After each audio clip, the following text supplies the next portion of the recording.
வணக்கம். இன்ன நாள் இன்ன பருவம் இன்ன நேரம் வரட்டுமென மண்ணில் இளைப்பாறும் விதைகள் தக்க சமயத்தில் தனக்கான காலம் வந்ததும் தண்ணீரிலிருந்து உயரும் தாமரை தண்டு போல கட்டாந்தரையிலிருந்து நிமிர்ந்து எழுந்து வெற்றிடத்தையும் நிரப்பும் காற்றலையில் தன் இதழ்களை காற்றாடியாக சுழலவிட்டு ஒய்யாரமாக நிமிர்ந்து நிற்கிறது அமரலிலிஸ் பூக்களாக.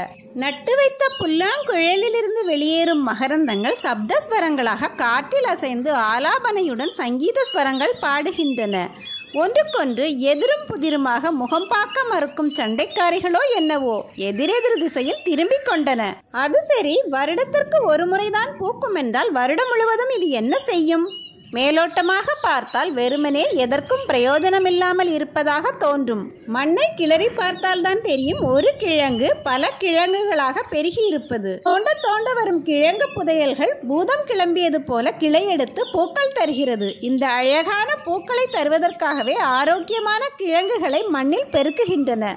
போன வருஷம் இந்நேரத்தில் பூத்தது. ஒரு வருஷம் கழித்து இப்போது மீண்டும் மலர்ந்தது. இந்த அழகை காண அடுத்த வருஷம் வரை காத்திருக்க வேண்டும். தனக்கான பருவநிலையில் தானாக மலரும் இந்த அழகான பூக்களுக்காக காத்திருந்தது வீண் போகவில்லை. விதைகள் மண்ணிற்குள் வீழ்த்திருந்து சந்ததிகள் வாழ வழிவகுக்கின்றன முனைப்புடன். நன்றி.